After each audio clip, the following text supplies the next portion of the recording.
I work at St. Michael's Hospital. I'm a neurosurgeon there. And my position is primarily a medical one, obviously, and from one of practical experience and the scientific side. But as I was researching this, I realized there is a whole aspect of it on the ethical side and the philosophical side even. So I would welcome some discussion. So I'm just explaining that I'm coming from the medical aspect of things. Before we start, I just want to acknowledge that this just isn't my work. Several of my students assisted in preparing this, and even my nephew, who comes from the philosophical tradition. I'm not sure I understood everything he was telling me about people like Ivan Ilyich and people like that, but I'm grateful for their help, and David Lightfoot helped with some of the literature review, and I'm always grateful to my patients and their families, so I just want to thank all of those people, and as I said, to you as well. Now, there are many issues that we have to consider about this point, and it's really a recent invention. Brain death is really a recent invention because of medical science, and it raises a number of issues, both in terms of criteria. What do we call life? What do we call death? And I think we all know intrinsically in ourselves what life and death are, but when we try to define it, it's actually a little bit more difficult. And sometimes families have a hard time hearing from a doctor that death's occurred, but the heart is still beating. So how could that be? And there are some religious and other viewpoints that also insist that death occurs only when the heart stops. Now, some other issues: should it be just left up to the patient? Should it just be left up to the doctors to determine what criteria of death applies? Is it a circulatory or a heart criteria, or the brain criteria, or some mixture? There are issues about severe brain damage versus brain death and the differences in that. And this idea of autonomy: should the patient's surrogates or family have all the power in terms of deciding? Should the medical profession have it? What about when treatment's considered futile? And should life support be continued indefinitely in severely brain damaged or brain dead patients? Should organ donation be allowed for severely brain damaged but not brain dead people? And what about the issues of compassion versus futility?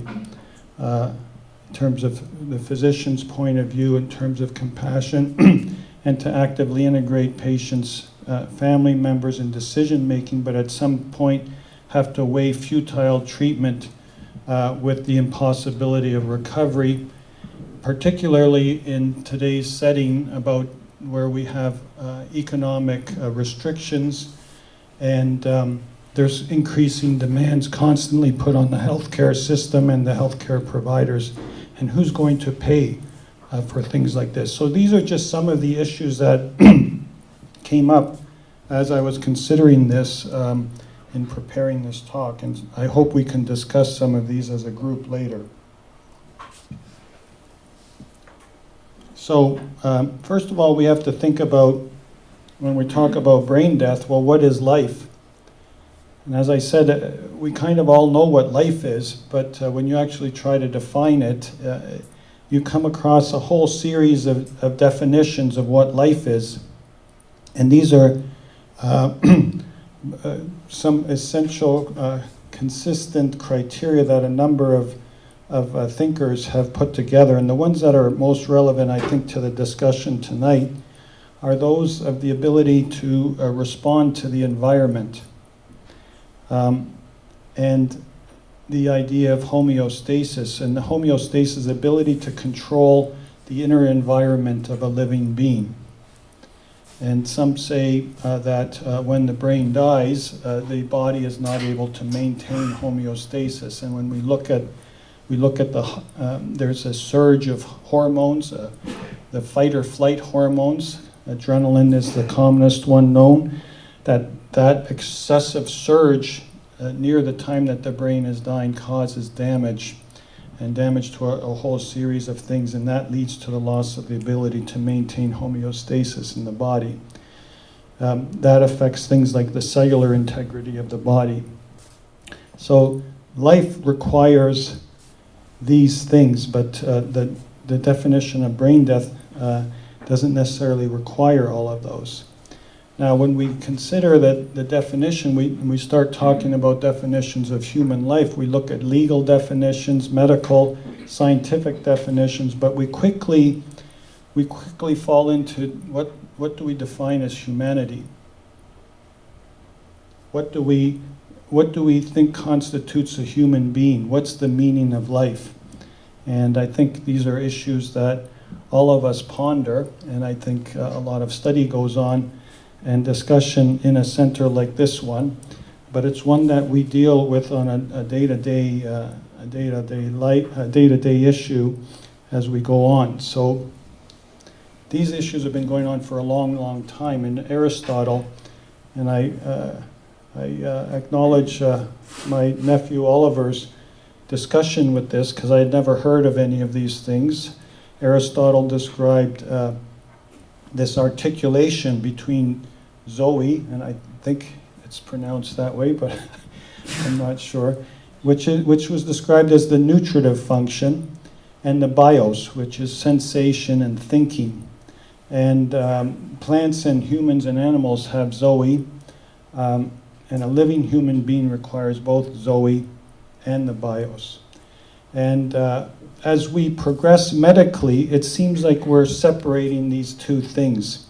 As medical technology and medical science advances, we seem to separate out these things, and we create this thing called just a human being, or is it just a collection of cells and tissues? And it's only recently, really, that we've been able to keep people alive when they have been so-called brain dead. And that's maybe a contradiction in words, as we'll talk about later. And really, we've come to the point where we can make people live and let them die. And so this is a relatively new state in our human history, just in the last 50 years.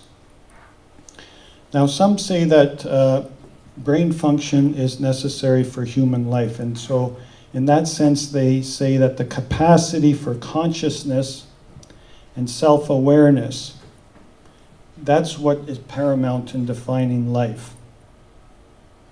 And just the ability of organs to function, the body to fight infection, grow, heal wounds, even support fetuses, does not constitute sufficient condition for the emergence to the state of a living person. Rather, brain function does. So I'm sure there to be a lot of discussion around this, and we can get into it, but this is a critical criteria. So the issues are about consciousness or awakeness and self-awareness. So as we've come along, and this is also something relatively new, there are different states of consciousness and self-awareness that have been described. So here's some important words to understand. So coma. What is a coma?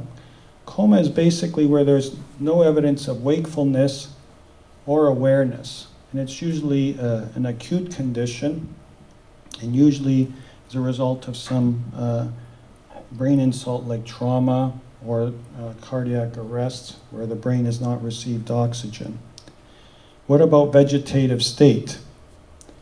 Vegetative state is where there can be wakefulness, the person has their eyes open, but there's no apparent awareness. This is distinguished from a minimally conscious state, where there's wakefulness but inconsistent and reproducible evidence of awareness. So people may show signs of being aware of their environment. They may recognize family members or show some signs of family members, but it's not consistent. It can change over time. And this has to be clearly distinguished from what we call a locked-in syndrome. And the locked-in syndrome can be seen in patients who have usually damage to the what's called the pons in the brain stem, where they're rendered not able to move any of their limbs.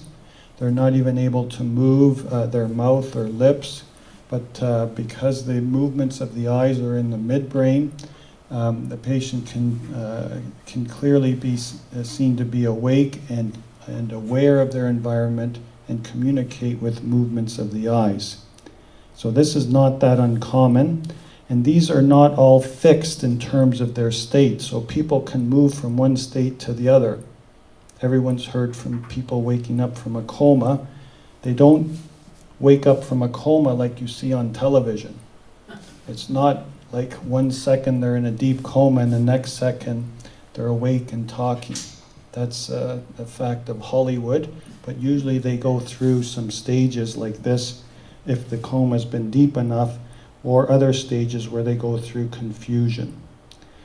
Now, medical science is advancing very rapidly, and so now we're able to determine consciousness and awareness in increasingly more complex ways. So for many years, all the clinician could do is basically examine the patient. And I think that's still critically important. And I think it's very important that doctors and nurses and healthcare providers actually sit and spend enough time to be with the patient to really appraise this properly. And I think a lot of times where you hear, well, the person was said to not be able to recover and then they recover, I think that's because probably a cursory examination or a cursory amount of time was spent with the patient. But now we're developing technologies rapidly where people who have been said to be vegetative in the past, we could actually see that they had activity in the brain. So the technology now exists where we can have people think about a topic and you can put them in an MRI scan and do what's called a functional MRI. And when we think about something, let's say to swing a tennis racket, more blood flow will go to that part of the brain that is responsible for movement, and you can see that light up in the brain. And similarly, the EEG, which is an electroencephalogram which picks up brain waves, can change, and there's all sorts of levels where we can analyze these in different methods, and different electrical measures. Evoked potentials or another one. Some experiments were done in the early 2000s and with vegetative patients, and they were asked to do things like think about playing tennis. And by all criteria, these people seem to have no awareness of their surroundings, but in fact, they showed similar, I'm sorry, this is not projecting very well, but similar patterns of brain activity on the functional MRI as the patients who were awake. And it's becoming aware that there are actually two types of awareness and wakefulness. One is to external awareness, and that's the classic function. Where there's this executive control network, which is primarily in the frontal lobe, and then another one that is responsible for inner awareness. And this is what we call the default mode network. And so the default mode network is that kind of network where you may have heard people are going for organ donation or something, and when they cut the chest or something, the heart rate will go up. So there's an inner awareness, and you can see changes in the default mode network. So we're realizing that these things are possible. These issues about awareness, auditory and visual, change over the time of day. And so I think these points are making it critical that doctors who need to assess patients like this actually spend the time and look at it at different times of the day to assess whether the patient's actually aware, or we may make the wrong kind of diagnosis. It's critically important. So, looking at the criteria for determination of death. I think everybody, as I said, sees a dead person, they know the person's dead, but how do we determine the criteria? Well, we talk about neurologic criteria, circulatory, by that I mean the blood pressure, the pulse, the functions of the heart, and then what we call somatic criteria, and that's generally breathing. And so we have this triangle of different criteria. Let's look at the circulatory one first. So the circulatory criteria of death. Well, these really, I think nowadays, we've progressed. This used to be the primary method of determining death. But as I said, medical science advances, and I think circulatory death is only circulatory death when there's been an irreversible loss of brain function. And so, for example, the fact that people have heart transplants, that essentially, by the circulatory criteria of death, means a person dies. There's no heart pulse or blood pressure that the patient has anymore. And so by the circulatory criteria of death, whenever we do a heart transplant, the patient dies and comes back to life. Well, does that feel right to us? It's only possible because we put the patient on a heart bypass machine and we maintain normal flow to the brain. So this idea of circulatory criteria of death still, I think, requires the capacity for self-awareness and consciousness. So it's, I think, today an insufficient criteria alone. Now, what about the neurological criteria? This really is a concept really that started around 1968. There are some mentions earlier, but really developed as we developed mechanical lung function, mechanical ventilators that could replace the function of the person's breathing. And really in 1968, Harvard Medical School had this ad hoc committee, and they began to realize that these criteria were not good, and they came up with this idea of this neurological criteria for brain death, and it's basically widely accepted now within the medical community. And they are varying criteria across countries, and I'm not going to go into the different criteria across countries, but they have certain consistent elements to them. So I'll just talk about the Canadian criteria because we're in the Canadian context. And there have been a number of different fora and groups that have gotten together to discuss this, primarily through the Canadian Neurological Society and what's called the Canadian Neuroscience Federation now.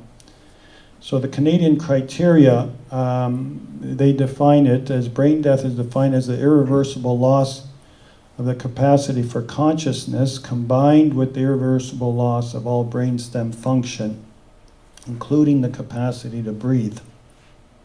So brain death is equivalent to the death of the individual, even though the heart continues to beat and spinal cord functions may persist, and other functions may persist as well.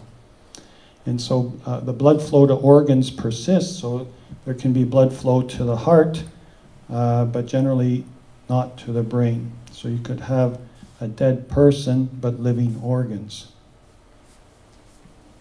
So that's a pretty profound statement. So what are the criteria? So we need an established cause usually. We're very uneasy to declare brain death when there's not an established cause. That's etiology. We want deep unresponsive coma. We want to have the absence of confounding factors, and I'll get into what confounding factors are. We want to make sure there are absent brainstem reflexes, So the brainstem is responsible for our automatic activities.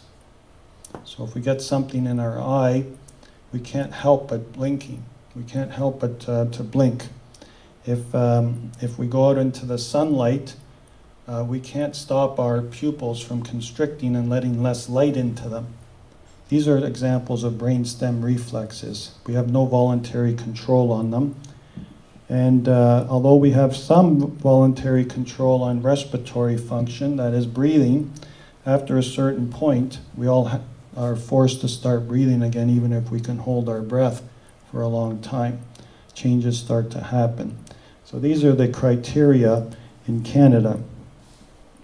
So we'll go through them. So just so we think about these issues, we have to meet prerequisites and we have to exclude these confounding factors. So an example of a confounding factor is alcohol. I have been called to the emergency department to see patients, and by the criteria of deep unresponsive coma and lack of brainstem reflexes, if we just had those as the criteria, we would say the patient was dead. But the next morning, the patient was wide awake.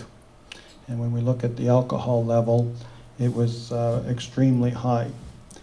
The neurological exam desk becomes extremely important, but it's not the only one that we need. Occasionally, we have problems with the examination, and we have to resort to ancillary tests or extra tests. The main difference in some countries to others tends to be this point, whether we need an ancillary test to define brain death. So let's go a little bit more. So what about these prerequisites? Well, first of all, I think we need qualified personnel. That sounds obvious, but it's not so obvious. I think that people who work within trauma centers, centers that do organ donation, have improved tremendously in the last decade. I used to go as a resident, this was a long time ago, to transport patients. And I have to tell you that I have gone to places where we were called that the person was brain dead, and when they were properly examined, they don't fit the criteria that I've just outlined. So we have to have qualified people doing it. And we can't just depend on one person. We usually depend on at least two, and I would say preferably more. I mentioned the cause of brain death should be established, and that's usually done by having brain imaging like a CAT scan. We want a minimum period of observation. Some periods are quite short. In practicality, most people are observed for at least 24 hours. If I get a request that is too short, I start to wonder about the motives of people if the time is too short. We have to have normal body temperature because somebody who, especially in the Canadian context, is found outside unconscious can lower their body temperature. They can become hypothermic, and it can mimic brain death as well. And when you warm up the person, functions return. Blood pressure should be adequate to perfuse things, and we should rule out these confounders. I'll get into that a little bit more. So these are the prerequisites. So what can mimic brain death? I told you about the patient that had extremely high alcohol level. That person looked by all practical purposes to be brain dead. So other drugs can do that to you as well. Endocrine disorders, where there's a lack of a hormone called cortisol or thyroid.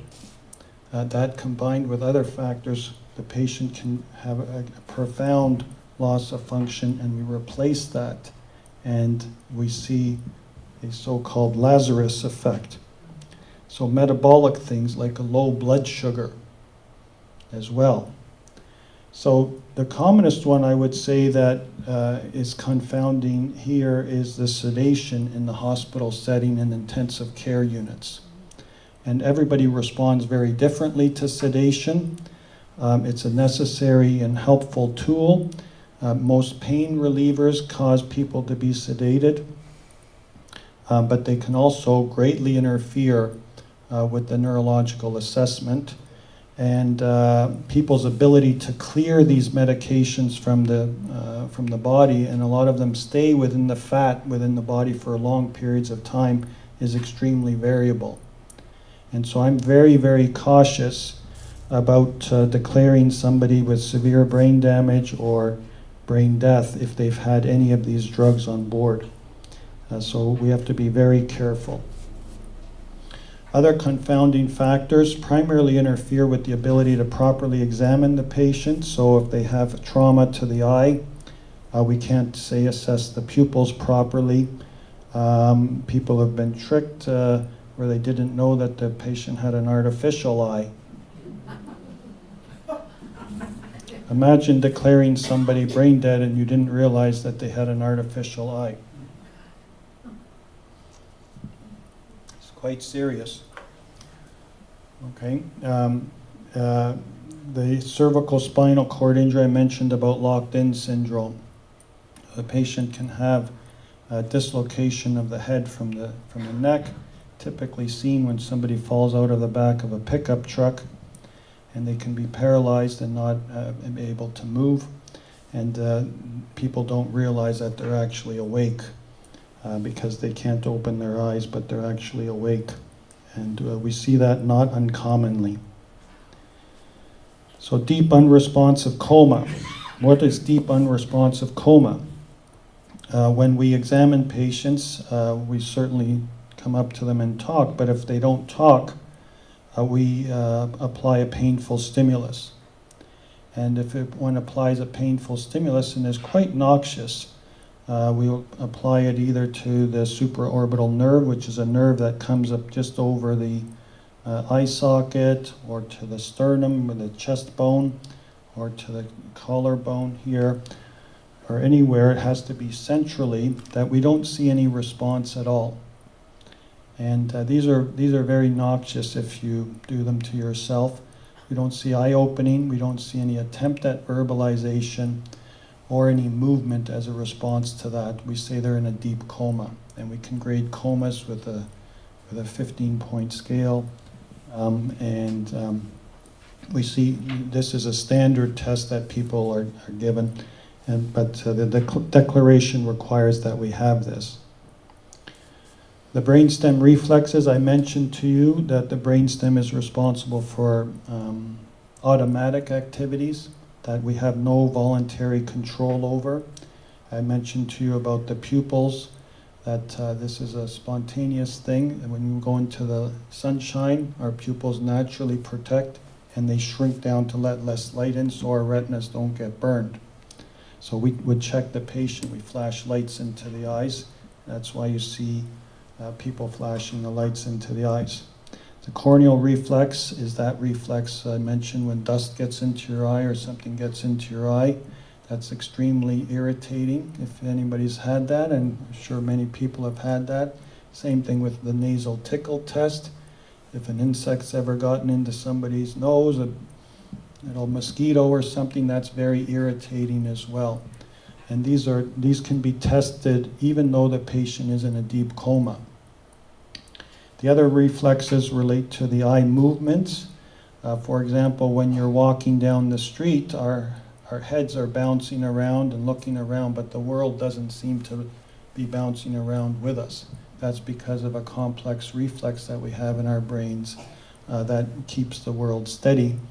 And we check for that when we turn the patient's head from side to side. The eyes should move. Other automatic reflexes are the gag reflex and coughing. If food goes down the wrong into the windpipe, we cough tremendously, and we can't voluntarily stop that. So we check for this as well. Now, some of these are a little difficult, especially as you get into very young children. So in very young children, we may use other reflexes like the sucking reflex, which is a very strong reflex in young children. And then the other aspect that I mentioned is the inability to breathe. We test the inability to breathe by what's called the apnea test. And the apnea is without breathing. And in order to do this test, we have to first normalize the blood, the chemistry in the blood. Because our drive to breathe is determined by the amount of carbon dioxide in our blood and by the degree of acid in our blood. So before doing this test, we have to normalize that chemistry, because some of the treatments for patients who have raised pressure in their brain is to blow off the carbon dioxide. And so if we're doing the test properly, we have to let the carbon dioxide rise while maintaining the oxygen. Otherwise, this test has been done invalidly. And sometimes I think that attention has to be placed that particular. This is a very strict criteria. If it's not done properly. There will be no drive to breathe. If the carbon dioxide levels are very low, the brain has no drive to breathe, so they won't take breaths and will make an incorrect diagnosis. So we first normalize the chemistry in the blood, and then we give the patient 100% oxygen. These patients all have a breathing tube down their throat, and we give 100% oxygen. And then what do? We stop the ventilator. We disconnect the ventilator, and we see whether they take any breaths. And we stand there, I stand there, I take the patient's gown off, and I just stand there watching. And I just watch to see if they take any attempt at any breath. And while we're doing that, every 5 minutes we test the blood as well. So if we see any attempt at taking a gasp for breath, that means that there's still a drive, that the brain still has a capacity to breathe, to lead to breathing, and the patient is not declared brain dead. To support that, we measure the blood chemistry as well, because if the person is not taking breaths, the carbon dioxide will rise in the bloodstream, and a corresponding development of acid in the blood will develop, and there's strict criteria that I've listed here, but I think for this audience doesn't matter that much. But basically that confirms as well that there's been no respiratory effort. And so they have to meet these very specific criteria. If we don't meet those criteria, then we can't say that the person has no capacity to breathe. So if we continued that test, the acid would build up so much that the heart would stop and they would die. And in fact, some people start to become very unstable when we do the test, and we have to stop the test because their blood pressure drops or their heartbeat becomes extremely irregular. And some people can actually have a cardiac arrest during it. So that's how we determine the inability to breathe. Now, when we're not able to do some of these tests, we move to the ancillary tests. And basically what the ancillary tests are tests to look to see if there's blood flow to the brain or electrical activity in the brain. Now these tests are not straightforward tests. They usually require the patient to be moved. We can inject the radioisotope. This would be the picture we get when we inject the radioisotope, and you can see that there's dark areas here for those of you near the front, but the brain is totally devoid of any dark area. Here we can inject a dye into the bloodstream and do a CT scan. This is called a CT angiogram, and you can see the dye in the blood vessels in the neck here, but nothing in the brain. This is where we inject dye, what's called an angiogram, and this is an MRI. And this is a typical array for what's called an EEG, where we look for electrical activity. This person's obviously awake, but we would do it on the patient in coma. So these are ancillary tests. In Canada right now, there's no requirement to do ancillary tests if we can make the diagnosis with the other tests. But if there's some confounding factor, for example, the person's face has been smashed up from going through a windshield in a car or something like that, and we can't really assess some of the brainstem reflexes, then we will do that would be one example where we would definitely do ancillary testing. So potential pitfalls, I've mentioned some of these. And the main one is not identifying these confounding factors, not getting things to normalize before we do the test. The other things that often distress families is that we see movements. And the family will say, well, I saw some movement in the leg. When I touched his leg, the leg moved. And therefore, the person's not dead, because movement equals life. That's not necessarily true in the cases. Those kinds of movements, when somebody otherwise fits the criteria for brain death, can be originating solely within the spinal cord. And the spinal cord is not responsible for awareness or consciousness. And so, to put it bluntly, that we can, for example, if anyone's lived on a farm, you can cut the chicken's head off and the chicken will keep running around. So these are spinal reflexes that we see. So they don't necessarily mean that the patient is not dead, but commonly we have to explain that.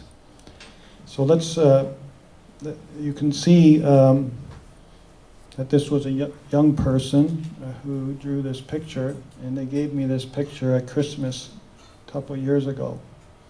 And Merry Christmas. And this is their grandfather here. And you can see he was in the intensive care unit. And I guess that's me. He drew a picture of me. And yeah, that's better. Okay. Well, we can turn it on in a second. This is one of the only pictures I'm going to show. And you can tell. So let's talk about his grandfather. We didn't know that he was the grandson at the beginning. He was an older person. He was a pedestrian that the police told us he had been struck by a car. So he's the classic, quotes, John Doe. And we don't know who he is. We didn't have his identity, but in the emergency room, he's thrashing about. He's not opening his eyes. He's not verbalizing at all. But he's thrashing about. He's moving arms and legs. His blood pressure is quite high. And they put a breathing tube down his throat right away to get control of his breathing. And to do that, he has to be sedated. Otherwise, he'll pull out the tube. And then he can go have CT scans and get a bunch of tests. This was the CT scan. And you can see little white dots here are areas of bleeding. And on the surface of the brain, you see a white area. These are for the people at front, I think. Some bleeding. You might say that doesn't look too bad, and that's what I thought too. And the fact that he was thrashing about also suggested that, well, he's had some damage, but he's not in a deep coma. But he gets sedated. Finally, we find the family. He gets a little bit worse, so we insert a monitor, a little tube to measure the pressure in the brain to see if the bleeding's increasing or the pressure's increasing in his head, because sometimes we will operate to take off some of the skull or to take out the bleeding to reduce the pressure in the brain, because the pressure in the brain can cause secondary damage. So he has that done. Finally, we find the family. The police finds the family. And some of the family members are from a distance. And the sedation has to be continued. Well, he's an older gentleman.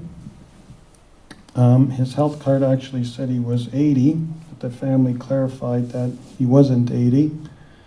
But he gets pneumonia now, and his bowels stop working and they start to enlarge. And he has to have more sedation because it's getting harder to ventilate him, to have him get enough oxygen in his blood. So he gets more sedation. So after getting this for a while, he's minimally responsive. And he looks like he has no brain function. So the family's told that he has irrecoverable brain damage. So there's some debate among the medical team whether he has irrecoverable brain damage or not. But the family is struggling with this idea now. He's clearly not brain dead. He's taking efforts at some effort at breathing, but not much at all. But he has that confounding factor with the sedation. So what do we do? Do we continue care? Do we offer palliative care? Do we give him more sedation and let him die? What do we do? You can turn on the lights, I think. There was, within the team, there was a lot of discussion. And we talked with the family at length. And the family was very much life-oriented family, but were struggling severely with this thing because they were concerned about irrevocable brain damage. But I was equally insistent that patients thrashing about when they came in, and the CT scan doesn't look too badly, and all those brainstem functions are intact, and he's been loaded with a whole lot of sedation, which in an older person is not good. So the family wanted to continue, and after about a month in the intensive care, he started to come around and show more movement, and then he started opening his eyes. And just to make the story shorter, he came to visit me a few weeks ago. And family, here's the boy who drew the picture. He's very happy that his grandfather's with him. Here's the patient here. And he was very proud to pose in the picture. So I just bring this case up because it raises a lot of the issues about confounding factors. Often it's not black and white. Often there can be, whether it's overt or behind the scenes, that there's discussion amongst the professional team. And the criteria are very strict. And so the prognostication of even severe brain damage is imperfect. It's never, I shouldn't say never, but it's often not black and white. It's often gray, shades of gray. Here's another case. This one's a little more clear-cut. This is a 37-year-old man, the other end of the spectrum. His wife found him collapsed in the shower, and she starts CPR. So she starts doing chest compressions and mouth to mouth until the ambulance arrives. And this is just the ECG rhythm showing his heart is not beating in a coordinated fashion. So he's unconscious, and now the heart is failing. So he's brought to the emergency room.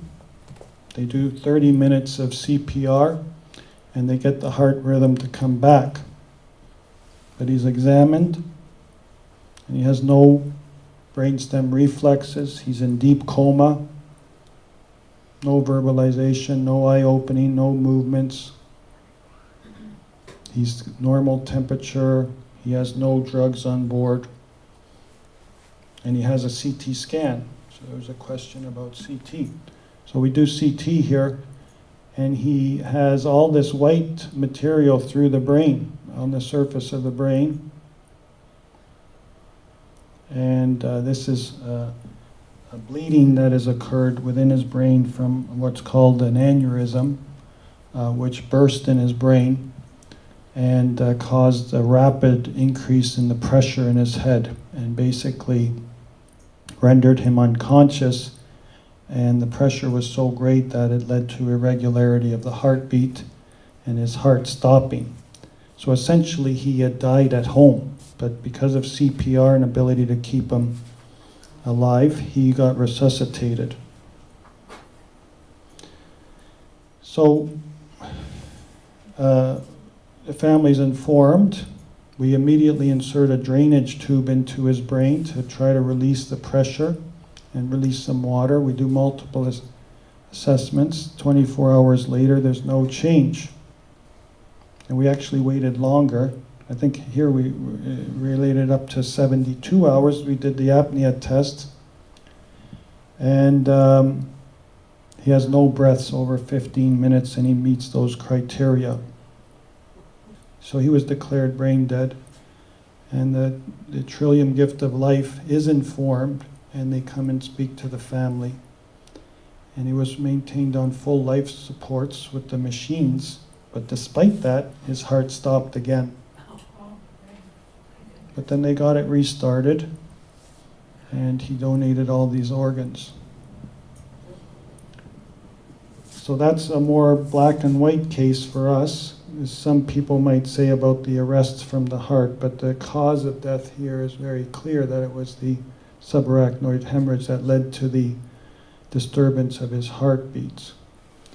Now there's a couple of cases that came out in the media recently, so I'm going to show these. These are not my patients, and all I present is what we were able to glean from the news reports. So I'll just present one of these cases. Some of you may have heard of some of these cases recently. This young woman was at Brampton, the hospital in Brampton, and she's 27 years old and had apparently had a overdose. And she was declared brain dead. And the doctors this is what's reported, that they were not told about the expressed beliefs. And the patient said, it's told that the patient believe that a person is alive so long as their heart is beating. So that circulatory criteria that I mentioned earlier. And so the father disagreed with the doctors who were saying that she was brain dead and therefore dead. And she had had a death certificate made out, and father went to the court to have this certificate revoked. And they argued that the declaration of brain death, or death based on neurological criteria, violated her religious beliefs and amounted to discrimination. And so they obtained an injunction to stop the doctors from taking her off the ventilator and doing more tests. She was having movements in her limbs. Occasionally you would see movements, and I think there's actually on the CBC or City TV report, they have a video and you can see her moving. I'm sorry, I should have got that. And they felt that she was moving in response to people talking and believed that she was aware.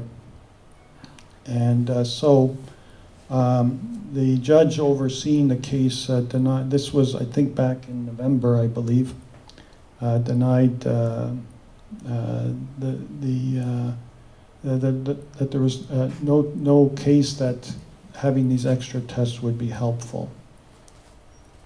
I'll show one more, and then if we have time, if people want to continue, we can talk a little bit more. This was a patient who went to the Humber River Hospital, and again, I don't have any connection at all with this patient or any of their caregivers, but he was a 25-year-old young man, and he was declared brain dead based on the criteria that we outlined.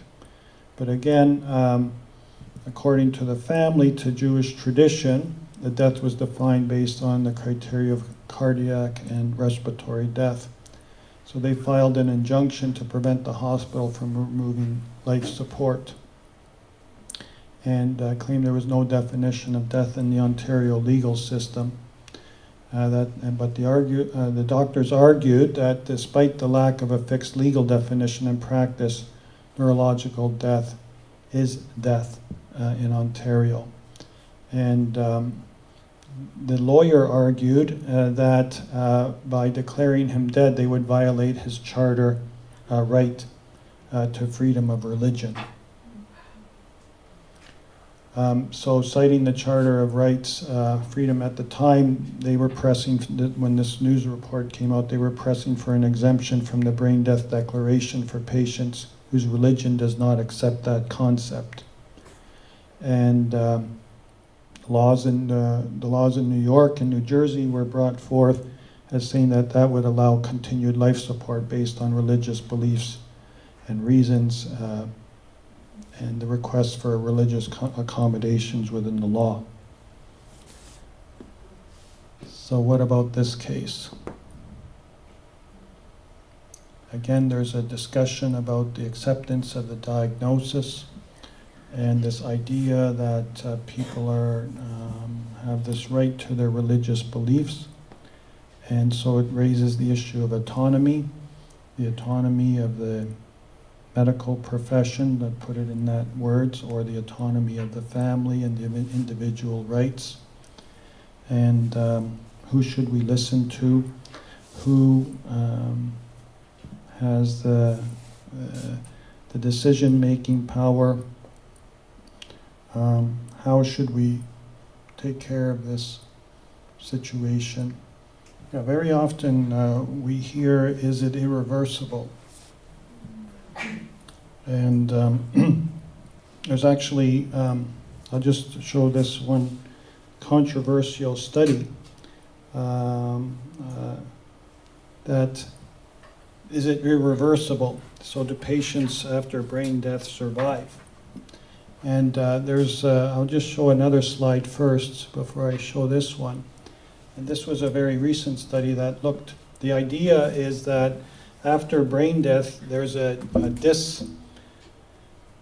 disintegration. We lose that homeostasis that I described. And very often, as a clinician in the intensive care, what we see is as the person's brain is malfunctioning severely, a lot of the other organ systems start to fail.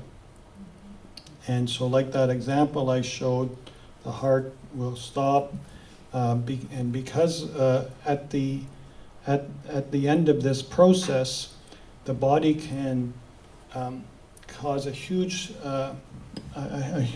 surge of these stress hormones. Adrenaline, as I mentioned, is the biggest one.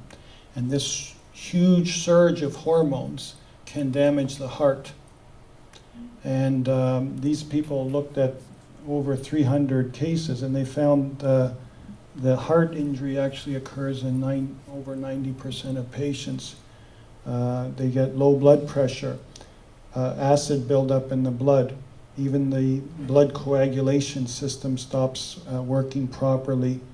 The pancreas can stop. They have a dysregulation of the water balance in the brain, so they can lose a lot of water. So all this normal integration starts to break down very rapidly. And so most people actually will die. Their heart will stop. And it's only because we intervene that the heart does not stop. So in those cases where it doesn't stop or we intervene, the organs can survive in a so-called brain dead patient. I just want to bring this is a very controversial study that was published a few years ago, almost 20 years ago now, where they looked for cases of patients who lived beyond 1 week after being declared brain dead. Okay, and they found over 150 cases in the literature, but they also searched the media as well. So there's quite a lot of controversy scientifically about the veracity of this study. But they claim that they found 56 cases where all the details could be clarified and substantiated. And they called it chronic brain death. paper, something called chronic brain death, I think. And they looked at how long these people survived. And they found one case that survived 14 years. That was a young boy, I believe 12 years old. And he was declared brain death by the neurologic criteria and survived. There he is out here.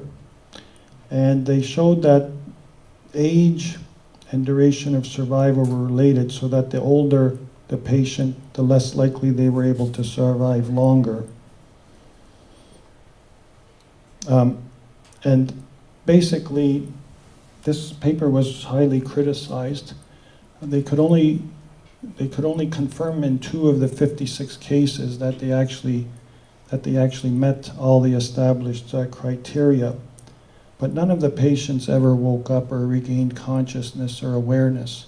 So that boy who was kept alive for 14 years actually went home on a ventilator, and the MRI just showed little streaks of things through the brain. But that child was kept alive or the body was kept alive for 14 years. And so we hear about things, about people lasting long, and this patient, I guess that was in November, this last case, or December, I forget it. It was before Christmas, that one. So this is what I'm saying, is that the system, there's a disintegration of the system. And it's, as I said right from the beginning, this is a creation of our medical science that this can occur. Just one other point before I forget to say it. To find these 56 cases, they had to look through thousands and thousands of other cases where the patients died. So that's a very good, the economic question is a very real one. And in Canada, it rarely gets raised. But if, and so I think covertly the doctors and the healthcare teams are under extreme pressure to deal with resources. And it should not be up to the healthcare team to concern itself with resources, but the reality is, when you're getting called repeatedly about other people in need of care, I'm sure that those kinds of pressures come into some decision making in at least some people. And if patients were asked, how much would you pay to keep this person alive, I think in some cases a different decision might be made if the patient's family had to pay for the care that they get. And so I think in some other countries where that system exists, we don't see these kinds of long-term, what this author called chronic death syndrome. Any other comments? Questions? Well, I think we've been, it's been quite pleasurable, and I appreciate the invitation. I appreciate everybody's comments in the discussion. I think these are real issues that we face. I think we all will face them at one point or another. Death is the common pathway, and we all have to deal with these issues, whether immediately with a relative or our own selves. And I think we need to think about what our wishes would be in these sorts of situations and discuss them with our relatives. And as a Bioethics Institute, I think I would welcome the collaboration and the continued discussion, because these issues are not going to diminish, they're only going to increase in the future. So thanks for having me.